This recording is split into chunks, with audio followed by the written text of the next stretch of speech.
Pellet guns మీద supreme court ban విధిస్తే దాన్ని వాడారు అన్నటువంటి దాని మీద సుప్రీంకోర్టు ఒక స్పష్టత ఇచ్చింది. జంతర్ మంతర్ హింసఘట్ట మీద విచారణ సందర్భంగా కీలక వ్యాఖ్యలు చేసింది.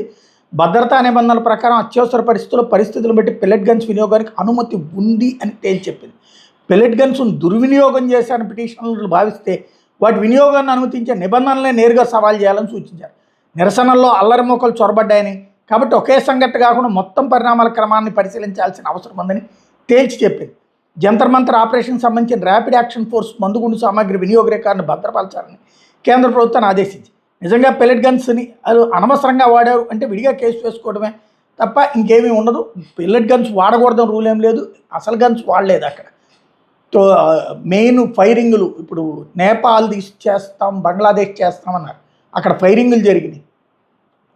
ఇక్కడ అలా జరగకుండా జాగ్రత్త పడ్డారు. చెదరగొట్టడానికి జరిగినటువంటి ప్రయత్నం అది.